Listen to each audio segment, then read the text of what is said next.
సరే, చిన్న ప్రార్థన చేసుకుని ముందుకు వెళదాం.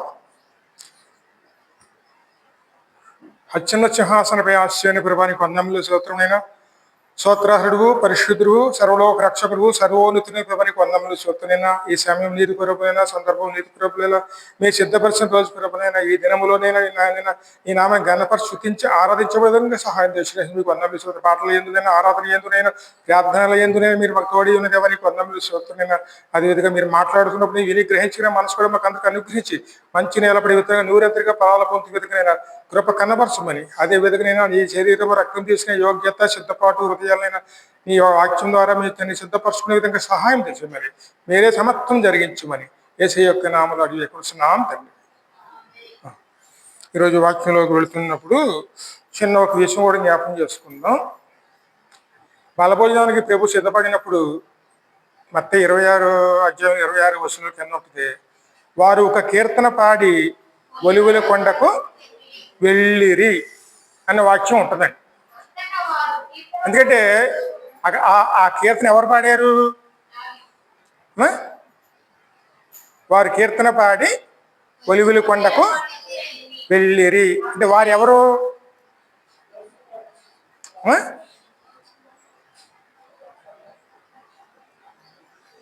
ఇంకే వారంటే ఎవరండి? యేసయ్య శిష్యులు. యేసయ్య కూడా కీర్తన పాడారండి. ఆయన బలభోజనం తీసుకున్న తర్వాత ఏం పాడారు? కీర్తన. అందుకే ఈ రోజు ఏ రోజు అండి అది? ఆ కీర్తన ఏ కీర్తన అది?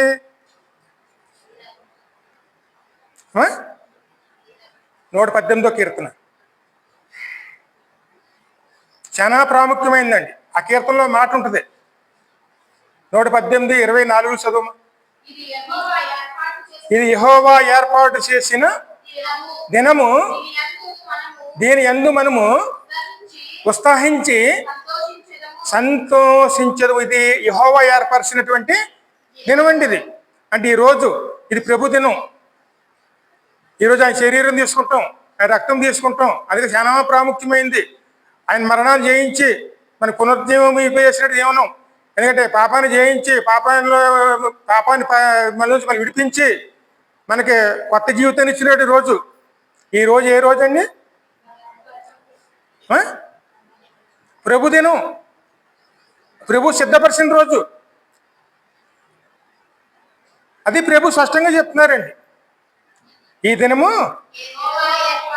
యెహోవా ఏర్పాటు చేసినటువంటి దినం అండి ఇది. ఎందుకంటే మనం ఏర్పాటు చేసుకునేది కాదు ఇది.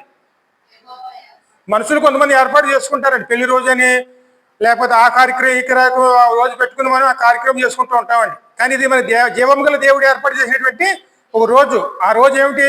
పునరుత్థానపు దినం. అదే విశ్రాంతి దినం.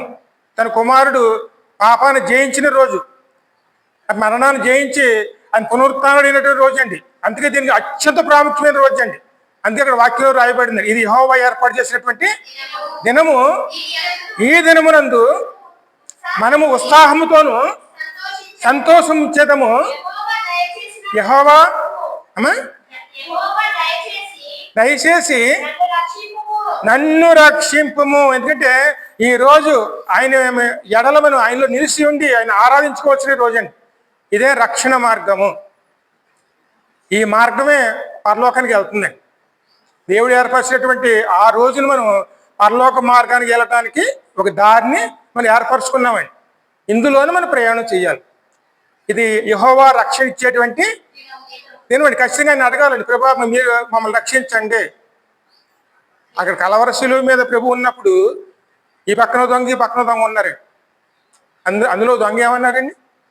అయ్యా, నీ రాజ్యం వెళ్తున్నప్పుడు నన్ను కూడా జ్ఞాపకం చేసుకో ప్రభు అని. ఆ శిలువ మీద ఉండి కూడా ఆయన ఏమి ఇచ్చారు? ఆ భయం ఆయనకి, నేడు నీవు నాతో కూడా పరదేశీలో ఉందువు. అదే రక్షణ అండి. మన అందరూ ఇబ్బందుల్లోనూ ఇరుకులో అనేటువంటి శిలువుల మీద ఉన్నామండి. అనారోగ్యాలని, లేకపోతే ఆర్థిక ఇబ్బందులని, లేకపోతే రకరకాల సమస్యలని, అనేక రకాలుగా మనం బాధలు పడుతున్న వాళ్ళమే. కానీ మన ప్రయాసాలన్నింటినీ కూడా మర్చిపోవచ్చిన సమయం ఎక్కడ? దేవుని సిద్ధపరిచిన రోజేనండి. ఆ రోజు ప్రభుతో గడిపి ప్రభు సహాయంతో మనం ముందు ప్రయాణం చేయవచ్చేటువంటి రోజే ప్రభు ఏర్పాటు చేసినటువంటి రోజు. ఈ రోజున మనం ఏం చేసుకోవాలి? సద్వినియోగం చేసుకున్నాం అనుకోండి, రక్షణ ఇదే రక్షణకి మార్గం అవుతుంది. అంటే మరి రక్షించబడటానికి ఈ రోజేనండి. ఈరోజు వాక్యం కూడా మనం జ్ఞాపం చేసుకుందాం. ఎందుకంటే పోయిన వారం కూడా మనం జ్ఞాపం చేసుకున్నామండి. యాకోబు యాసావు యొక్క జీవితాలండి. అది అబ్రహాము యొక్క కుటుంబం. అందులో ఇస్సాకు పుట్టిన వారు ఇద్దరు, యాకోబు యాసావునండి. యాకోబు యాసావు కూడా ఏమిటో మనం తెలుసుకున్నామండి. యాకోబు ఎటువంటి వాడు? నెమ్మదిపరుడే. కానీ ఆయన తత్వం ఏమిటంటే పోరాడైనా సరే గెలుచుకోవాలి, మోసం చేసైనా సరే గెలుచుకోవాలి అని ఎదుటివాడిది కూడా లాక్కుని దాన్ని వృద్ధి పొందాలనేటువంటి మాటండి. ఆయనకి దేవుని విలువ తెలుసు. దేవుడు అంటే ఏమిటో తెలుసు, దేవుని విలువ తెలుసు, దేవుని ఆశీర్వాదాలు తెలుసు. కాబట్టి అవి ఎలాగైనా సరే నీ ముందుకు పొందుకోవాలి, వాటిలో నీ ముందు ఉండాలని చెప్పి ఆయన తన ప్రయాసంలో తను పడుతూనే ఉన్నాడు. అదేవిధంగా యాసావు ఉన్నాడు. యాసావు మనస్తత్వం ఎటువంటిది? తృణీకరించే స్వభావం అండి. ఆయన ఆలోచన ఎప్పుడూ కూడాను ఎప్పుడో వచ్చి దానికోసం మనం ఇప్పుడు ఎందుకు ప్రయాసపడాలి? ముందు మన కడుపు నింపుకుంటే చాలు. అతనికి కడుపే దేవుడు, కేవలం కడుపేనండి దేవుడు. ఆ తర్వాత ఆయన మనస్తత్వం అండి. ఎందుకంటే ఈ లోకంలోనూ ఏలుబడి చేసేది రెండు రకాల పాపాలండి: మరణకరమైన పాపము, మరణకరము కాని పాపము. ఈ రెండు ఏలుబడి చేస్తాయి. ఇప్పుడు మరణకరమైన పాపం ఏమిటంటే తన కుమారుణ్ణి రక్షకుడిగా తను అనుగ్రహించినా సరే తృణీకరించి దాన్ని కాళ్ళతో తొక్కివేసుకునే స్వభావం కలిగి ఉండి, అది తెలిసి కూడాను కావాలని దాన్ని చాలా సులకనగా సూచి త్రొక్కివేసే స్వభావం ఉన్న వారిని మరణకరమైనటువంటి పాపం అండి. దేవుడు ఎంత మాత్రం దాన్ని ఏమో క్షమించడండి. అది ఎందుకంటే పరిశుద్ధాత్మ దుఃఖపరచకుడి, ఈ యుగమైందైనాను మరొక యుగమైందైనాను వారి క్షమాపణ ఎంతమో దొరకదండి. కానీ రెండో రకమైన పాపం ఎటువంటిది? ఇది జీవించడానికి మనం శ్రమలు పడుతున్నప్పుడు ఒకసారి మోసం చేయవలసి వస్తుంది, ఒకసారి ఇబ్బంది, ఎందుకంటే రకరకాల పనులు చేస్తూ ఉంటాం. కానీ దేవుని తృణీకరించాం. మనం అనుకోకుండా చేసే పాపాలు ఉంటాయి. మాట వల్ల కానీ, చూపు వల్ల కానీ, చేతుల వల్ల కానీ మన ఇతరులకు ఇబ్బంది పెట్టే వారికి ఉంటాం. అవన్నీ మరణకరం కాని పాపములండి. దేవుని ఆశ్రయిస్తే తన రక్తంతో కడిగి పరిశుద్ధపరిచి మరి స్థిరపరుస్తారండి. అందుకే ఇక్కడ లోకంలో రెండు రకాలు ఉంటాయండి. ఒకటి దేవుడు క్షమించే పాపం, రెండోది దేవుడు కూడా క్షమించని పాపం అండి. యాసావు చేసిన పాపం ఎటువంటిది? తనకి ఇచ్చిన జ్యేష్ఠత్వం అండి అమ్మేసుకున్నాడు. అమ్మేసుకుంటాడని దేవుడు తెలుసు, అందుకే ముందుగానే చెప్పాడండి ఆయన, పెద్దవాడు చిన్నవాడికి దాసి అవుతాడని. ఆమె ఇస్తామండి. ఆ తర్వాత ఇస్సాకు తన ముసలివాడైపోయినని చెప్పి దీవించాలనుకున్నాడు. ఇస్సాకు కూడా ఆయన ఏం చేస్తున్నాడంటేనే దేవుని ఆశీర్వాదాలు ఎవరికి వస్తే తనకు తెలుసు. ఎందుకంటే దేవుని తీర్మానాన్ని మనం మార్చగలమండి? అది ఎవరికి సాధ్యం కాదండి. దేవుడు తీర్మానం చేశారు, దాని ప్రకారమే ముందుగా బయలుపరిచారండి. ఇప్పుడు యాకోబు దృష్టి ఎలాగుంది? నేను ముసలివాడిని అయిపోయాను, నీ త్వరలో మరణించబోతున్నాను, కాబట్టి నీ దీవెనలు ఇవ్వాలి, నీకు ఇవ్వాలనుకుంటున్నాను. నువ్వు వెంటనే వేటకు వెళ్ళి అక్కడ మంచి మాంసం పట్టుకురా, దాన్ని తిని నిన్ను ఆశీర్వదిస్తాను. ఆయన ఆలోచన అండి. ఆలోచన పెద్ద కుమారుడు చెప్పాడు. కానీ ఆయన దృష్టిలోనూ చూడండి, దేవుని చెప్పిన మాటను పక్కన పెట్టేశాడు. చిన్న కుమారుని ఆశీర్వించాలనే ఆలోచన కూడా ఆయనకి లేదండి. ఆయన దృష్టిలో చిన్న కుమారుడు లేడు, కేవలం పెద్ద కుమారుడే ఉన్నాడు. పెద్ద కుమారుని ఆశీర్వించాలని, ఎందుకంటే ఆయన తెలుసు తాను దీవించే దీవెనలు యెహోవా దీవెనలని. అబ్రహాముకి దేవుడు దీవించాడండి, నీ సంతానము వల్ల అనేక సంతానములు వృద్ధి పొందుతారని, ఇసుక రేణువుల కన్నా అత్యధికంగా అవుతారని. ఆకాశంలోని చుక్కల కన్నా ఆకాశ నక్షత్రముల కన్నా నీ సంతానం వృద్ధి చెందుతుందని దేవుడు ఆశీర్వదించాడండి. ఆ ఆశీర్వాదాలన్నీ ఎవరి వల్ల వస్తాయి? ఇస్సాకు ఆశీర్వాదం వల్ల వస్తాయండి. ఆ విషయం ఆయనకు తెలుసు, కానీ దేవుడు చెప్పింది కూడా తెలుసు. కాబట్టి అదేదో తన పెద్ద కుమారుడికి ఇవ్వాలని ఆయన నిర్ణయించుకున్నాడండి. కాబట్టి చిన్న కుమారుడిని పక్కన పెట్టేశాడు. ఆలోచన లేదు, కనీసం ఒక మాట మాత్రం చెప్పలేదండి. పురమాయించుడు ఎవరు విన్నారు? అమ్మగారు అంది. అమ్మగారికి తెలుసు దేవుడు చేయబోయేది. దేవుని మీద మనసు పెట్టుకుని దేవుని మీద భారం పెట్టుకుని ఆమె కేవలం మౌనంగా ఉండిపోతే సరిపోయేదండి. ఆమె ఏమంటుంది? తన సొంత ప్రయత్నం మొదలుపెట్టిందండి. భర్త ఇలా చేస్తున్నాడు కదా, నా చిన్న కుమారుడు అన్యాయం అయిపోతాడు, కాబట్టి చిన్న కుమారుని నేను సహాయం చేయాలని చెప్పి ఆయన పిలిచి, ఇగో నీ అన్నగారిని ఇలాగ ఆశ్రయించబోతున్నాడు, నువ్వు వెంటనే వెళ్ళి మన మందలోకి వెళ్ళి ఒక 2 మేకపిల్లలను తీసుకురా, దాన్ని కూర చేసి సిద్ధం చేస్తాను, మీ అన్నగారు రాకమునిపే మీ తండ్రి దగ్గరికి వెళ్ళి దీవులను పొందేసుకుంది కానీ అంట. అప్పుడు యాకోబు అంటాడు, ఏమంటాడంటే, అమ్మా నేనేమో నున్నన వాడిని, అన్న ఏమో రోమలు గలవాడు, ఒకవేళ ఆయన ఎంత ముసలివాడు కళ్ళు చూపు లేకపోయినా సరే తడిమేడంటే గుర్తుపెట్టేస్తాడు, నేను చేపలు తెచ్చుకుంటాను కానీ ఆశీర్వాదాలు తెచ్చుకోను, ఇదేదో నాకు ప్రమాదాన్ని తీసుకొస్తుంది ఆలోచించట. కానీ ఈమె దృష్టి ఎలాగుంది? ఎలాగైనా సరే ఆశ్రయించబడాలని చెప్పి ఆ శాపాలయ్యో నా మీదకి వచ్చింది కాక అని చెప్పి ఆ మాట్లాడుతుంది. కానీ ఇవన్నీ కూడా ఎందుకు చేస్తుంది?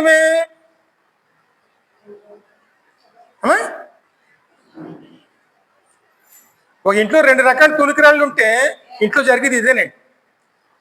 పిల్లల్ని ఎప్పుడు కూడా పెద్దవాళ్ళు ఎలా పెంచాలంటే దేవుళ్ళు ఎపిసిఎల్ రాసిన పత్రికలో ఉంటుందండి, 6వ అధ్యాయంలో 2 వచనాల్లోనే. అది దేవుడు మన పిల్లల్ని పెంచవలసిన పద్ధతి అండి. చదువు. సన్మానించము, అప్పుడు నీవు అగుదువు. మొదటిది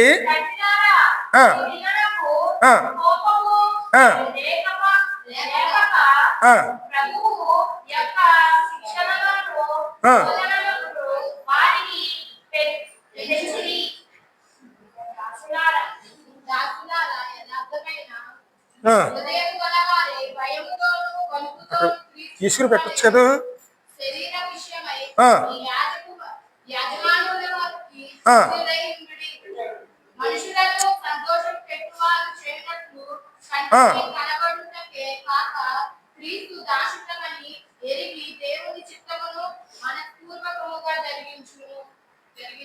ఎందుకంటే పిల్లలకి ఏం చెప్పమంటారు? ఆయన కోపము రేపక ప్రభు యొక్క శిక్షణలోను బోధలోను వారిని పెంచుడి.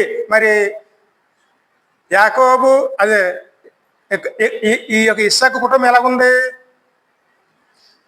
అమ్మా? అబ్రహాము ఆయములో అబ్రహాం కుటుంబం ఎలాగున్నది, ఇస్సాకు ఆయము ఇస్సాకు కుటుంబం ఎలాగుందండి? ఇప్పుడు దేవుళ్ళో మన కుటుంబాలు ఎలాగున్నాయి అంటే దేవుడు చెప్పినట్లుగా ఉన్నాయా? ఆయన ఏం చెప్తున్నారు? కోపాలు రేపకండి, వారు తప్పు గ్రహించుకునే విధంగా వారిని వాక్యంలో హెచ్చరించండి, వాక్యాన్ని ముందు పెట్టండి, తప్పు ఎక్కడో చూపించండి, అది ఆ విధంగా వెళ్ళడం వల్ల ఎక్కడ నష్టపోతామో చెప్పండి, వారిని దేవుళ్ళు నడిపించండి. అలాగని ప్రభు యొక్క శిక్షణలోను బోధలోను వాళ్ళు నడిపించండి అని ప్రభు చెప్తున్నారండి. కానీ అమ్మగారు ఏం చేస్తున్నారండి?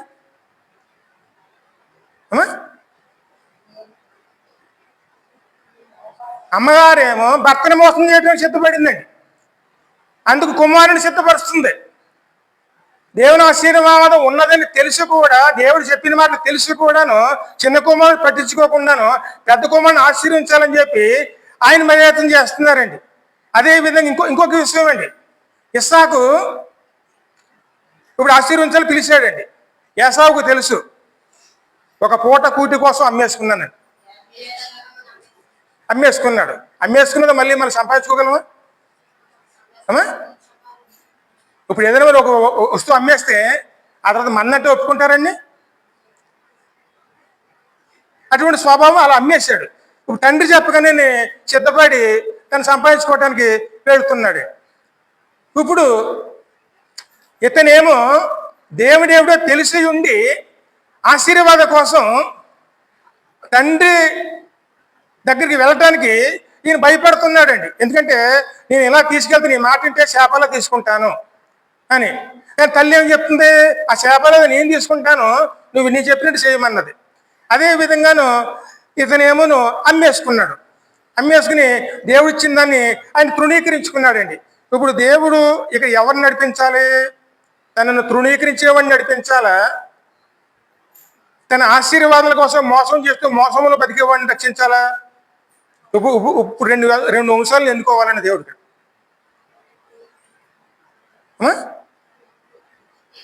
ఏ భేదం లేదు, అందరూ పాపం చేసిన వాళ్ళమే. దేవుడు అనుగ్రహించే కృపలో ఎవరూ లేరండి. కానీ ఇప్పుడు దేవుడు ఎవరిని ఎన్నుకోవాలి? మోసగాడిని ఎన్నుకోవాలా? దేవుడు అంటే ఏమిటో తెలిసి కూడా దేవుడు తృణీకరించి జీవిస్తున్న వాడిని ఎన్నుకోవాలా? అంటే కొట్టే దేవుడు అన్నవాడిని ఎన్నుకోవాలా? దేవుని ఆశీర్వాదం కోసం దేవుని చేయడానికి సిద్ధపడిన వాడిని ఎన్నుకోవాలా? అమ్మా, చాలా మంది అంటారు ఎందుకంటే మోసగాడిని ఎలా ఎన్నుకున్నాడు అని. దేవుడు మోసగాడిని చేతూ నీజాయితీపరుడుగా రక్తంతో కడిగి పరిశుద్ధపరిచి సిద్ధపడ్డాడు. కానీ తాను ఇచ్చిందని తృణీకరించి కాళ్ళతో త్రొక్కి వేసేవాడిని దేవుడు విసర్జించెను.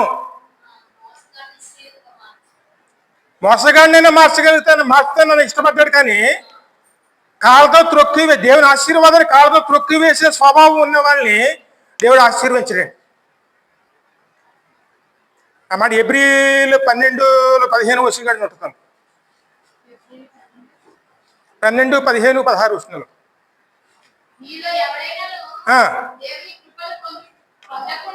దేవుని కృపను పొందకుండా తప్పిపోయినేమో అనియు చేదైన వేరు ఏదైనాను కలవరపరచడం వలన అనేకులు ఒక పూట కూటి కోసం తన జేషత్వమును హక్కును అమ్మివేసిన ఏసావు వంటి భ్రష్టుడైనను వ్యభిచారి అయినను. ఒక నిమిషం, ఇక్కడ వాక్యంలో ఎవరు రాయబడింది? భ్రష్టుడు, వ్యభిచారి. దేవుని కృపను తక్కువ వేసిన వాడిని ఎవరు పిలుస్తున్నారండి? భ్రష్టుడైనను వ్యభిచారి అని. అంత పాపం అండి. దేవుని కృపను మన కాళ్ళతో తొక్కేసుకుంటే అంత పాపం వస్తుంది.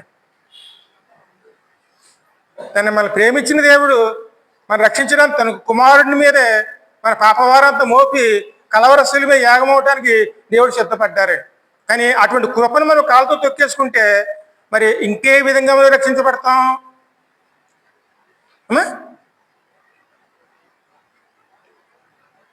ఇంకో మార్గం ఏదైనా ఉంటుందండి? అందుకేనండి అక్కడ ఏసావు ఎంత ఏడ్చినా ఆశీర్వాదం రాలేదు. ఆశీర్వాదం రాలేదండి. శాపాలు పొందుకున్నాడు.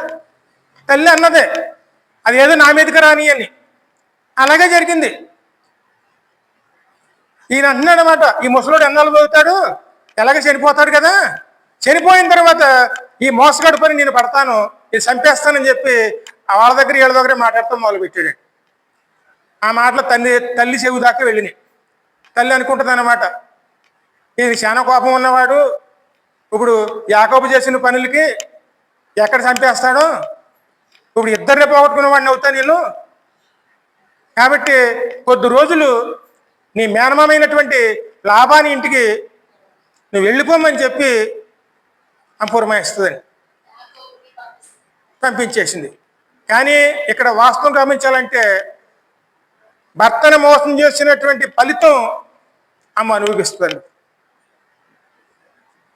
ఎందుకంటే మోసం చేసి ఏదో చిన్న కుమారుని ఆశీర్వించబడాలని ఆమె కోరుకున్నది.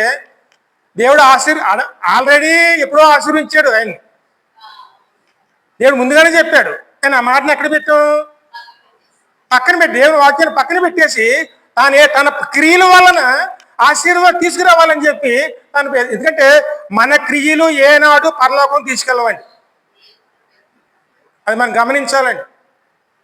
యేసయ్య కృప ఒకటే పరలోకం తీసుకెళ్తుంది, కానీ మన క్రియలు ఏవైనా సరే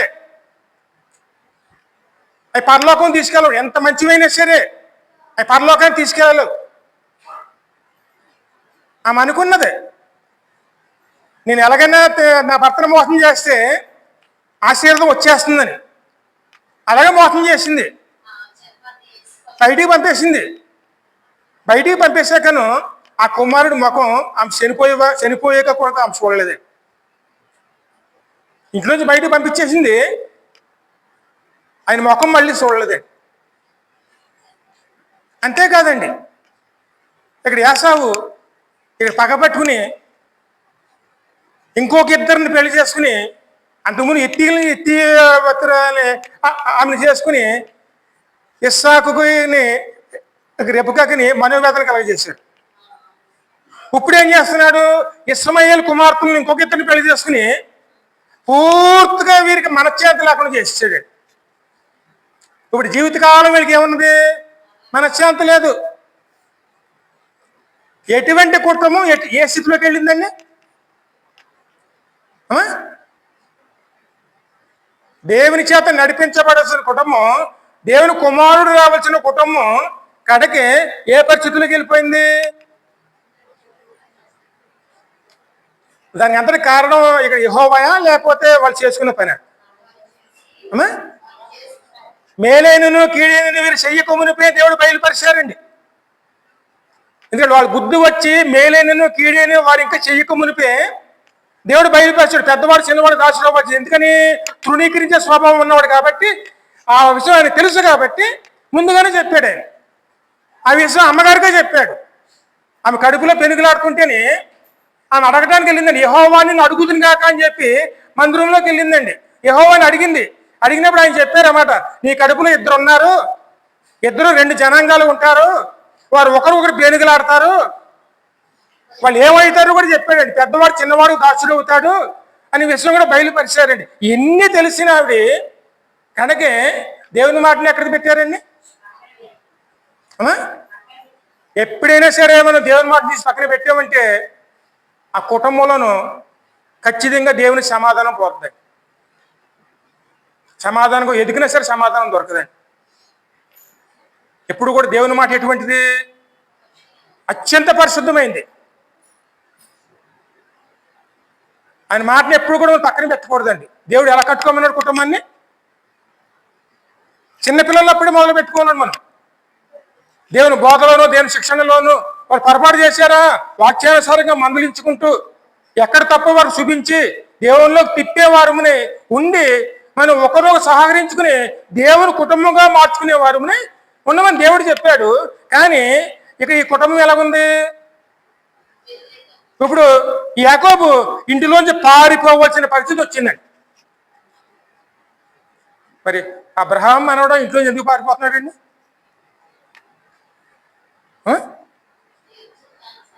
అబ్రహాము కన్నా పేరు గల కుటుంబం ఏదైనా ఉందా? మరి యాకోబుకి ఆ పరిస్థితి ఎందుకు వచ్చింది? మొదటి వారు కడపడవారు అవుతారు, కడపటవారు మొదటి వారు. ఎందుకంటే మనం ఎప్పుడూ కూడా అడు జాగ్రత్త కలిగిన వారునే ఉన్న దేవుని మాటను ఎప్పుడూ కూడా విలువైన దానికి ఎంచుకుని ఆ మాటని మనం నెరవేర్చుకునే వారునే, లోబడి ఉండేవారునే ఉన్న దేవుని కృప మాత్రమే పరలోకం తీసుకెళ్తుంది. మన క్రియలు కాదండి. ఎన్ని జరిగినాయి, ఎందుకు జరిగినాయి? వీరి క్రియల వల్ల ఎవరు ఆశ్రయించబడరు, కానీ దాని ఫలితాలు అనుభవిస్తారు.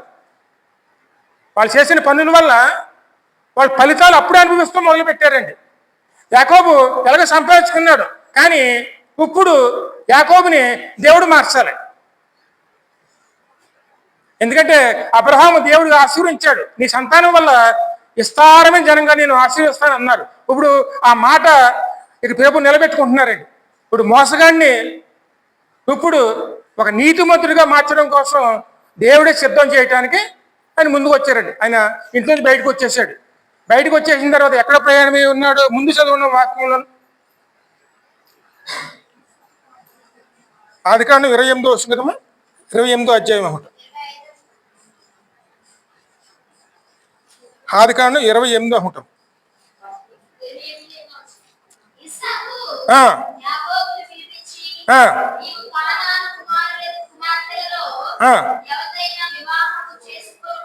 చూడండి, ఆయనకి ఎప్పుడు వంట పట్టింది?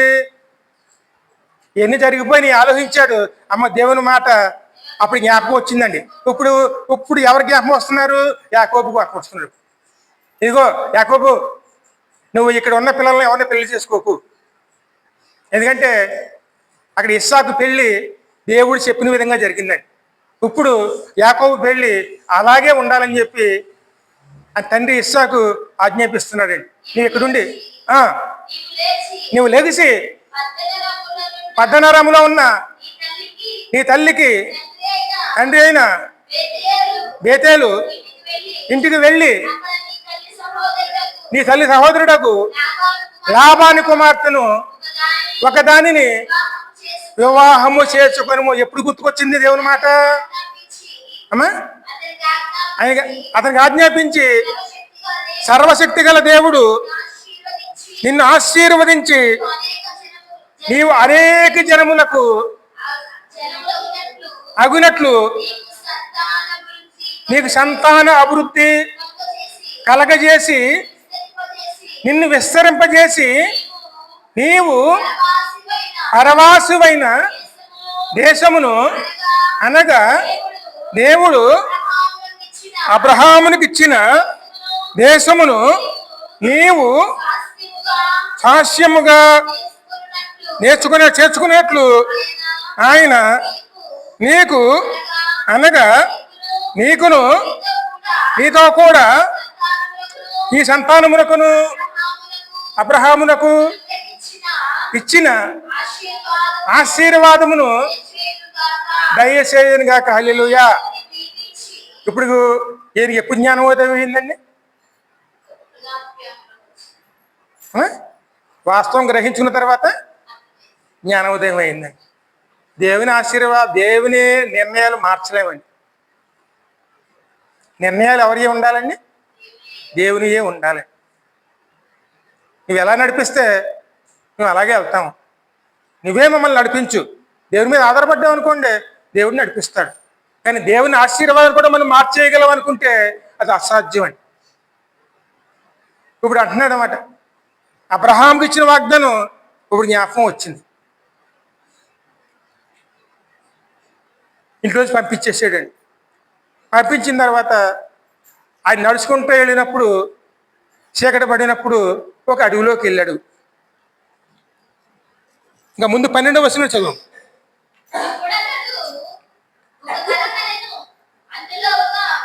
ఒక్క నిమిషం 11వ వచనం చదువు. ఒక చోట చేరి పొద్దు గురుకినందున అక్కడ ఆ రాత్రి నిలిచిపోయి ఆ చోటి రాళ్లతో ఒకటి తీసుకొని తనకు తలగడగా చేసుకొని అక్కడ పండుకున్నాడు. అది ఎక్కడి నుంచి బయలుదేరి వచ్చాడు? ఇప్పుడు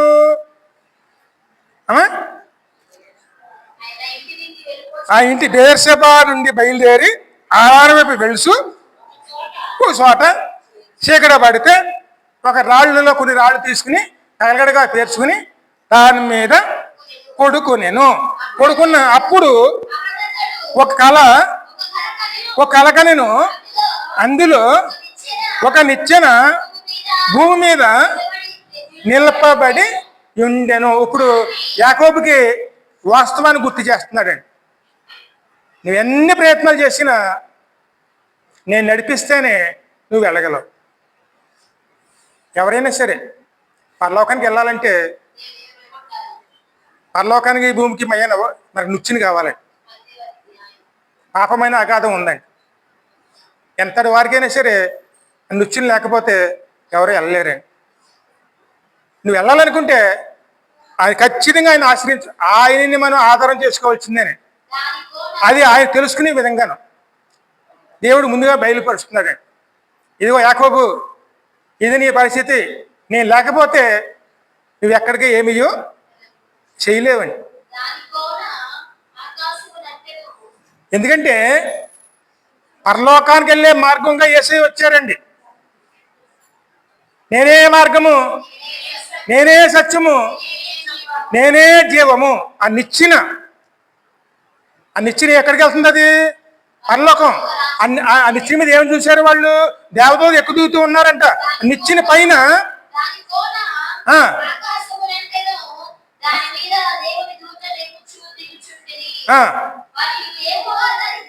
యెహోవా ఎక్కడున్నారు?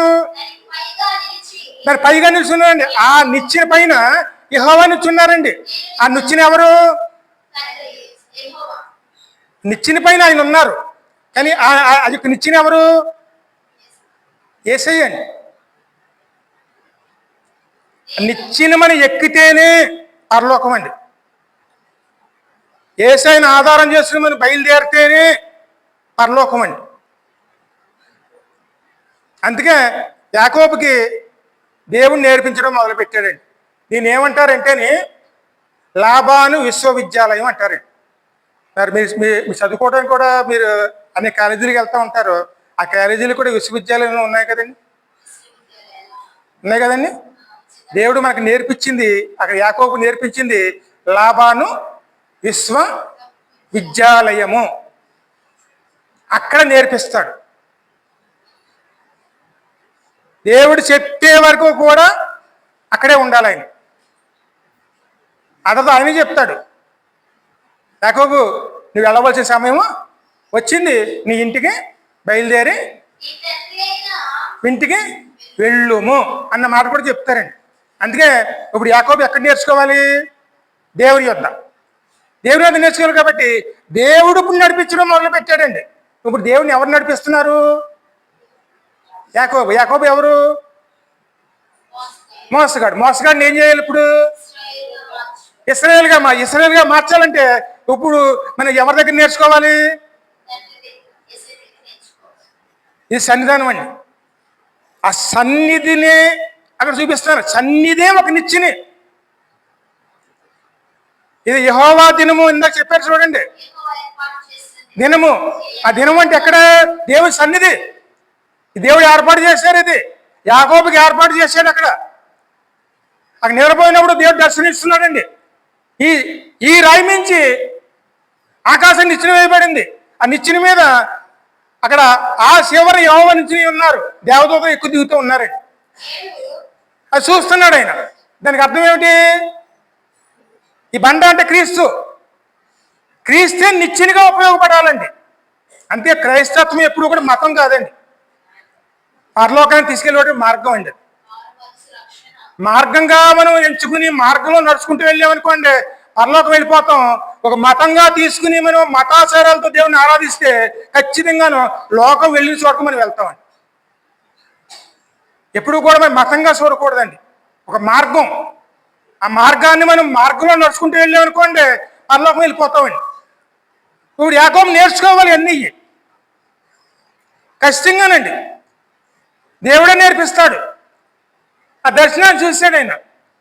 అందుకే ఇంకా మనం ముందుకు వెళదాం. ఇందులోను యోహాను సువార్త 1వ అధ్యాయం 51వ వచనం చూడమ్మా.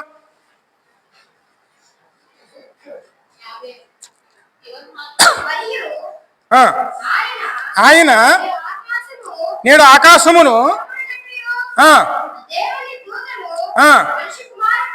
మనిషి కుమారుని పైగా ఎక్కుటయ్యను దిగుటను చూతురని నేను నిశ్చయంగా చెప్పాను. ఎందుకంటే ఇందులో మార్పు లేదండి.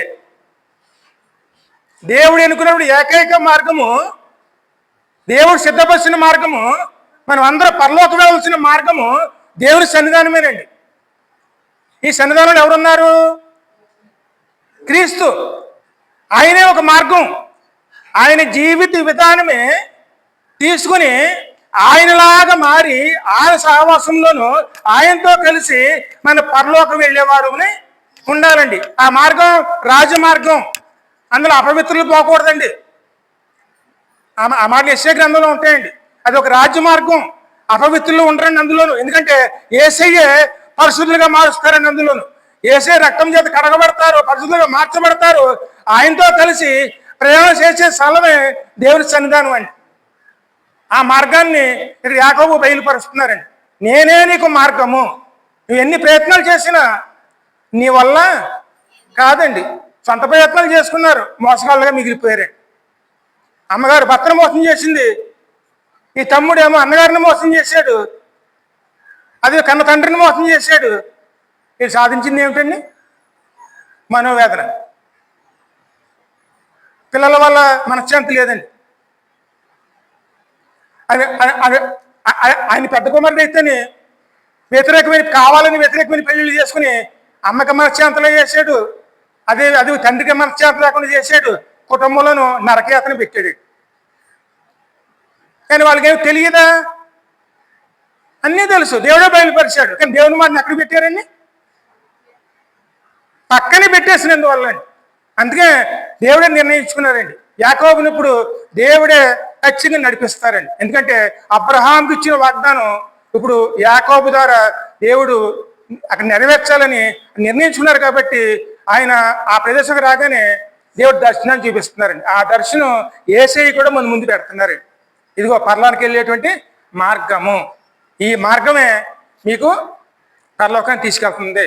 అదే మాట యోహానులో 14:6 ఉంటుంది చూడమ్మది.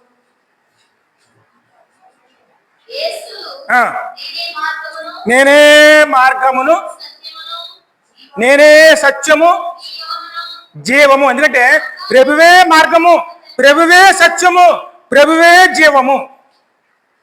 ఆ మార్గాన్ని ఎన్నుకున్నాం అనుకోండి, ఇక్కడ ఏం దొరుకుతుంది మనకి? దేవుని సత్యం, దేవుని జీవం, పరలోకానికి వెళ్తానికి ఒక నిచ్చెన అని దేవుడు మనకి ఈ సన్నిధానంలో నేను ఇస్తున్నాను అని ఇక్కడ యాకోబుకి దేవుడు బయలుపరుస్తున్నారండి. మరి ఆ మార్గాన్ని పొందుకున్న యాకోబు ఇప్పుడు ఖచ్చితంగా ఎక్కడ నడవాలి? దేవునికి లోబడాలా, లేకపోతే సొంత నిర్ణయాలు తీసుకోవాలా? ఇంక ఈ సొంత నిర్ణయాలు అయిపోయినాయండి. దేవుడు చెప్పినట్టుగా నడుచుకుంటాడు. అంటే 27వ అధ్యాయం చివరికి వచ్చేటప్పటికి ఆ సొంత నిర్ణయాలన్నీ అయిపోయినాయండి. యాకోబు ఇశ్రాయేలుగా మారడానికి తను చేసిన పనులకి ఇక్కడే శిక్షణ కూడాను అనుభవిస్తున్నాడు. తల్లిదండ్రులను కోల్పోయాడు, ఇంటికి దూరం అయిపోయాడు, ఒంటరివాడిగా వచ్చాడు, రాయి మీద పడుకున్నాడు.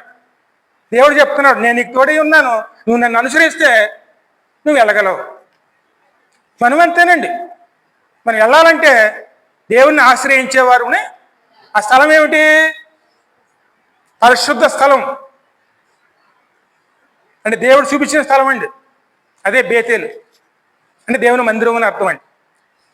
ఆ మందిరాన్ని ఏర్పరచుకున్నాం అనుకోండి, పరలోకానికి వెళ్తే ఒక మార్గంగా ఉంటుంది. అంతేకాదండి, ఇక్కడ ప్రభు మాట ఇంకో మాట 1 తిమోతి 2:4 వస్తుందండి. నేను తండ్రికిని మనకని, అంటే ఆ యొక్క పరలోక తండ్రికిని మనకని మధ్యవర్తి ఆయనేనండి. మనుషులందరూ రక్షణ పొంది సత్యము గురించి అనుభవ జ్ఞానంలోను ఉండవలెనని నిశ్చయించుచున్నాడు. దేవుడు నిర్ణయించుకున్నారండి. దేవుడు అక్కడే దేవునికి నరులకును మధ్యవర్తియు ఒక్కడే, ఆయనే క్రీస్తు యేసని నరుడు. ఆయనే మనకు మధ్యవర్తి అండి. ఇప్పుడు మనం వెళ్ళే ప్రయాణంలోనూ ఇప్పుడు మనం అడిగేది ఎవరిని అడగాలి? ఆయన నామంలో ఏం అడిగినా సరే ఆయనే ఇస్తారండి. అందుకే మనం ప్రార్థన చేస్తాం. ఎవరి నామంలో ప్రార్థన చేస్తాం? యేసయ్య నామంలోనండి. ఎందుకంటే ఆయన పిలిచాడు. ఆయన ప్రయాసపడి భారాలు మోసిన సమస్త జనులారా నా యొద్దకు రండి అని పిలుపు నిన్నాం. ఆ మార్గంలో వెళ్తున్నాం, దేవుడు నడిపిస్తున్నారు. మన అవసరాలు ప్రభువే తీరుస్తారు. అందుకే మన దృష్టి ఎప్పుడు ఎవరి మీద ఉండాలి? ఆయన మీదే ఉండాలండి. మా సొంత నిర్ణయాలు మనకి తీసుకున్నాం అనుకోండి, ఇబ్బందుల పాలైపోతామండి. ఎంతటి వారైనా ఎవరి నిర్ణయం ఉండాలండి? దేవుని నిర్ణయం అండి. అందుకే ప్రభువానికి మొదట్లో రోజులోనే నేను ఇస్తున్నమాట, దాన్ని ఏమంటారంటే లాబాను యొక్క విశ్వ విద్యాలయము. అందులో నువ్వు యాకోబు పరిపూర్ణుడు కావాలండి. పరిపూర్ణుడు అయ్యే వరకు కూడాను వెట్టి చాకరీ చేస్తాడు. ఎన్ని సంవత్సరాలు? 20 సంవత్సరాలు. ఒక రోజు 2 రోజులు కాదండి, తాను చేసిన దానికి అనుభవించడం కోసం. మన అంతే. ఎందుకంటే మనం చేసిన పని, ఎందుకంటే అగ్ని ముట్టుకుంటే ఏమవుతుంది? కాలుతుంది. కాలింది ఖచ్చితంగా మనం అనుభవించాలి కదండి. మన జీవిత విధానానికి మనం చేస్తున్న పాపాలు వచ్చే జీతం ఖచ్చితంగా మనం జీవిస్తున్నప్పుడు ఇక్కడే అనుభవించాలండి, శిక్షలండి. ఆ పాపాలు పరలోకానికి అడ్డేం ఉండవు, పరలోకం వెళ్తాం. కానీ ఆ శిక్షలు ఎక్కడ అనుభవించాలి? ఈ భూమి మీదేనండి. అంటే యాకోబు ఎక్కడ అనుభవిస్తున్నాడు ఇప్పుడు? ఈ భూమి మీదే. 2 భార్యల కోసం 14 సంవత్సరాలు, ఆ కుటుంబాన్ని పోషించడం కోసం 6 సంవత్సరాలు, కడగా 20 సంవత్సరాలు. అబ్రహాం మనవడు. ఆయన పరిస్థితి ఏమిటండి?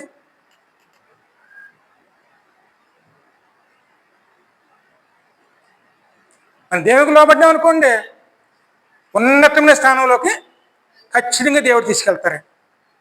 అందుకే దేవుని యొక్క మనం నేర్చుకుంటున్న వారుని ఉండాలి. అన్నమాట గలతీల్లో ఉంటుంది. పెద్ద బాల శిక్షకుడు అంటే దేవుని పవిత్రమైన గ్రంథము మనకి పెద్ద బాల శిక్షకుడు అండి. మనల్ని నడిపించి క్రీస్తులోకి నడిపించడానికి దేవుడు ఇచ్చాడు అనమాట.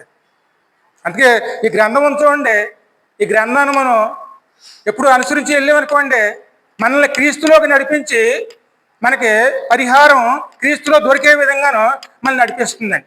ఆ ఒక్క మాట చదువుకున్న గలతీయులు 3వ అధ్యాయం.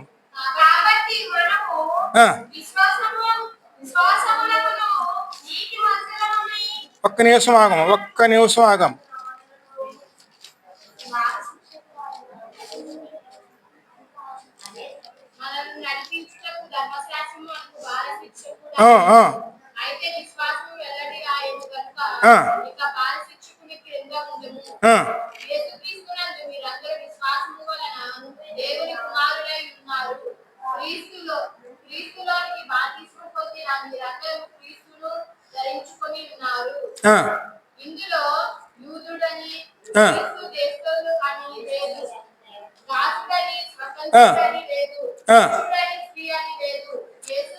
అందుకే ఇక్కడ అందరూ దేంట్లో నేర్చుకోవాలండి?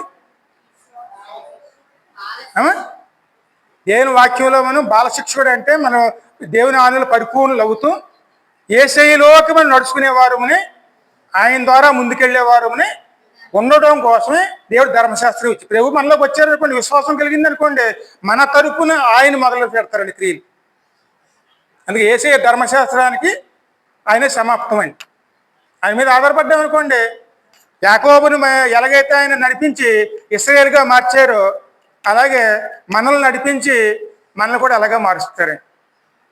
అంటే దేవుని సన్నిధానాన్ని ఏం చేసుకోవాలి? మనం సద్వినియోగం చేసుకున్నాం అనుకోండి, దేవుడే మనం నడిపించేవారు. నేనే మార్గము, నేనే సత్యము, నేనే జీవము. ఆ జీవములోకి వెళ్ళటానికి మరి ప్రభు మనల్ని నడిపిస్తున్నారు. అందులోకి వెళ్ళామనుకోండి, దేవుని ఆశీర్వాదం ఖచ్చితంగా మనకి దేవుడు మనకు అనుగ్రహిస్తారండి. ఇంకా మరి చివరిగా ముగించేసుకుంది ఏప్రిల్ 11-16 చూడము. 11-16 చదివి ముగించేసుకుందాం. 11-16. అయితే వారు మరి శ్రేష్టమైన అనగా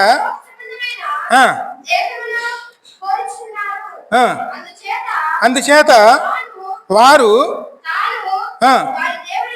తాము దేవుడినని అనిపించుకున్నటకు దేవుడు వారిని గూర్చి సిగ్గుపడడు. ఎలయనగా ఆయన వారి కొరకు ఒక పట్టణము సిద్ధపరిచి ఉన్నాడు. ఇప్పుడు వీళ్ళందరూ వెళ్ళి వాళ్ళు ఎక్కడికి వెళ్తారు?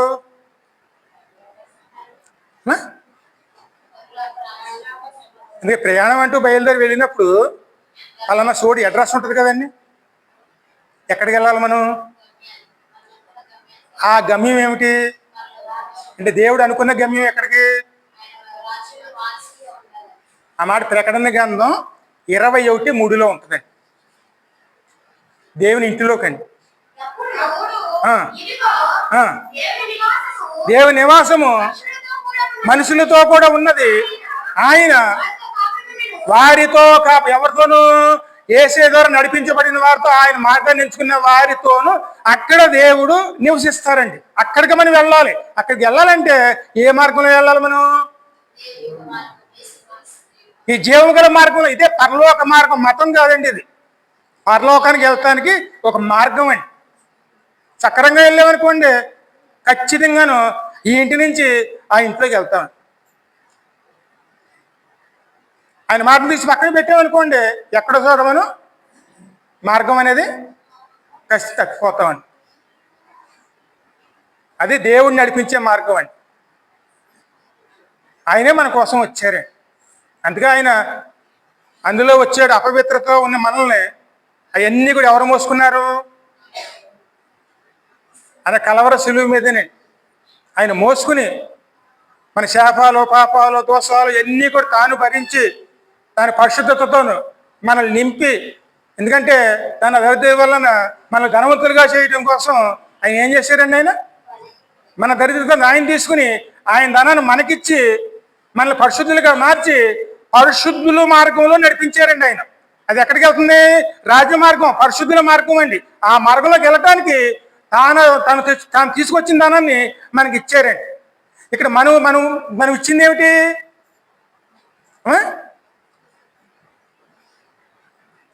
ఈ లోకాశం ఇచ్చిందండి. లోకాశలు, శరీరాశలు, జీవోడంబకాలండి. ఎన్ని ప్రభుకు మనం ఇచ్చాం, కానీ ఆయన మనకేమి ఇచ్చారు? ఆయనకి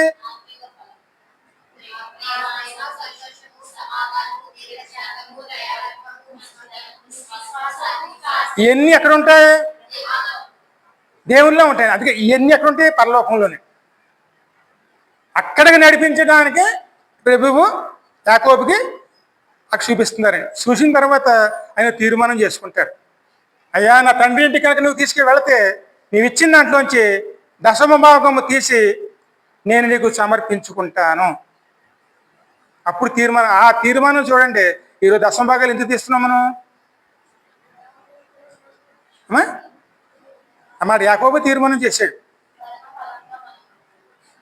నువ్వు కనుక నన్ను మా తండ్రి ఇంటికి తీసుకెళ్తే, ఏ తండ్రి? పరలోకపు తండ్రి. అక్కడ తీసుకెళ్తే నువ్వు ఇచ్చిన దాంట్లోంచి నేను 10వ భాగం తీసి నిన్ను గణపరుస్తాను. దేవుని గణపరుచుకోవడం కోసం 10వ భాగం అని.